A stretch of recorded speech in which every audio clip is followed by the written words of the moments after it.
Yeah, man, Jahlion Sound, DJ, entertainer out of the Virgin Islands, more importantly, and representing around the world. When I was younger, I was really into building bikes, man. I built like a lot of bikes. I used to ride my bikes down on the west side every Sunday, and I'm probably about like 12, 13 years old.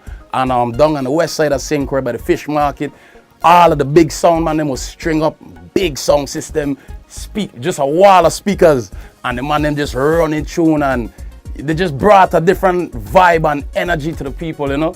So every Sunday I would go down there and I would just stand up and watch the DJs them, and I would just be in pure amazement. Like my eyes wouldn't come off of the turntables. You check out, I was watching the turntables, I was watching the man on the mic. You see where I'm coming from, and just seeing how they brought a level of energy to all the people down there. I was like, yo, that gonna be me one day. I want to do that. My two main focuses was school and music, and just that kind of focus and that kind of dedication really helped me out. My first introduction to the radio station was actually with Mario Moorhead, and because I did a lot of volunteer work up at the radio station with Mario. So I was about 15 years old then, and little did I know that I didn't know that I would pursue a career in radio. I was just there just because, you know, I loved it and I just wanted to be around it. And Mario was he's a family friend of us, not. So I went to Savannah, Georgia, because I started studying civil engineering at Savannah State. So that was like my early introduction to the South. You see where I'm coming from? So came up to Savannah State, like I said, studying engineering and what's not. But my mind is really still on music.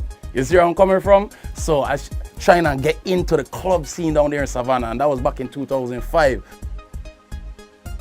I had like a 3.8 GPA at Savannah State, and I applied to Georgia Tech, which of course is one of the top schools in the nation for engineering and what's not. So with that 3.8 GPA, I was able to get accepted into Georgia Tech. So in 2008, I transferred to Georgia Tech, and that's what really brought me to Atlanta.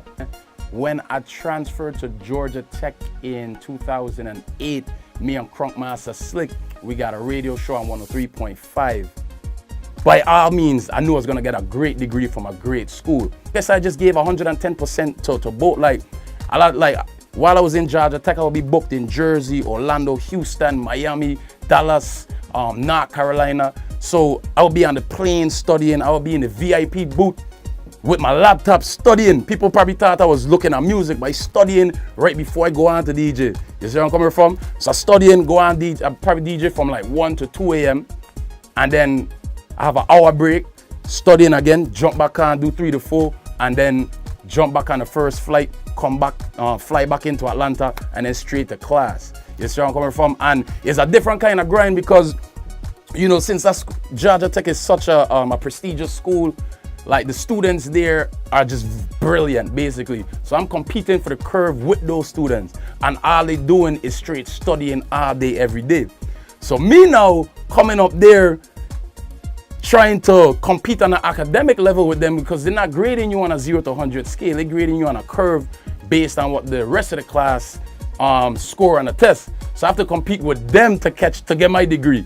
So balancing the music and still competing with them on an academic level is a totally different ball game. So just being able to accomplish that makes me feel like there's nothing in this world that I can do. Making it on the radio kind of took me to the next level now, because where I had more of a Caribbean, a strong core Caribbean fan base, making it a major radio opened me up to a lot of Americans in different places who may not have ever heard of me before.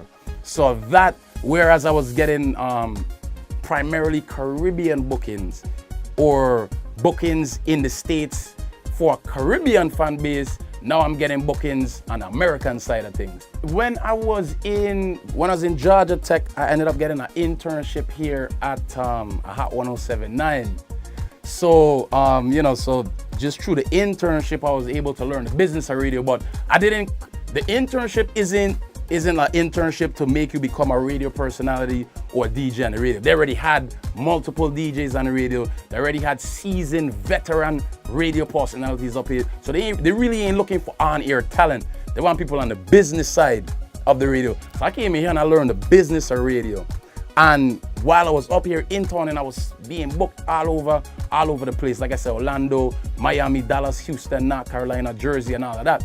And over time, people started recognizing what I was doing. And that kind of led to more opportunities, which opened more doors. And, you know, over time, I started getting a little more recognition at the station. Oh, he DJs, oh, he DJing all over the place.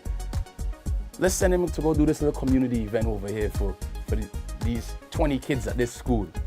Did that. Let's send him to a bigger school. Did that. And I ended up being like the official DJ for the Bullying Is Not Hot school tour. Over time, just continue building that fan base with the radio station and what's not. And that just led to more and more opportunities. So, you know, like I said, I've been at Hot 107.9 for years. And when I started at Hot 107.9, I was only doing 2 to 4 a.m. on Fridays. And it wasn't even every Friday. I might do like one Friday out the month. But even when I had that small platform, it's a big platform and a big station, but it's small compared to a midday slot or a morning slot. So I took that and I probably did about 80,000 flyers total just for that time slot. And I would be out in the streets pushing those flyers, promoting me on the radio. Any out of town gig I would have, after I finished DJing, I in the parking lot, point flyers on every single car, promoting myself. So by me just being on that kind of grind, that kind of movement, I kind of went through the ranks real quickly here at the station. I went from 2 to 4 a.m. once a month to a 5 o'clock traffic jam here on Hot 107.9. And this is a market of about 8 million people. So that's a big look. And then from there, I went to the morning, I started doing the morning shower mix, which is a 6 a.m. mix for Hot 107.9 in Atlanta. After that, I moved into a Caribbean show on Magic 107.5 with Chubrak, which is another major look because this is Caribbean music on mainstream radio. From there, I made it on Sirius XM, Jamie Foxx's station, Channel 96. From there, I made it here on the morning show for Ricky Smiley. So Ricky has seen me for years putting in work and grinding, and you're coming from people observe you and you don't even know they're watching you. So I guess he loved my vibe, my energy. He saw the talent, he saw the work ethic, and when the opportunity opened up, he was like, let me give this youth a shot. And it's definitely a big look because Caribbean people don't make it on mainstream radio like that at all. Because this is a straight urban show. Ain't nothing Caribbean about this show. And you take a man from the Virgin Islands, a very small, because this is a numbers game. Media period is all about numbers. Whether you're dealing with a record label or a radio station, they want to know how many people can you bring to our station. Like, your talent is cool. You need the talent, but how many people can you bring, how many listeners can you bring to our TV station or radio station? So when you're coming out of a market like New York, which is about 18 or 20 million people, oh, he's coming with a big fan base. So you already have an advantage. But when you're coming from a place like the Virgin Islands, that's only about 100,000 people, you got the odds against you. They don't even want to look in your direction because he's coming from such a small market. So it's an uphill battle. So what I'm saying is it's a big deal for me to make it on a platform this big. So me making it on Ricky Smiley, right now we're syndicated in 80 different markets. So that's basically 80 radio stations across the United States that hear me every single morning. And that's millions of people. You see, that's the biggest. Ricky Smiley is this is the largest urban radio show in the world, period. It doesn't get bigger than this. So to be syndicated live every morning, representing the Caribbean on this urban platform, if I did it out of Campo Rico, my real name is JahLion with long locks. Ain't nothing urban about me. If I made it on this urban show, anybody could make it. What I tell the youth is like, there's nothing you can't do, but you have to really love it and you have to be dedicated.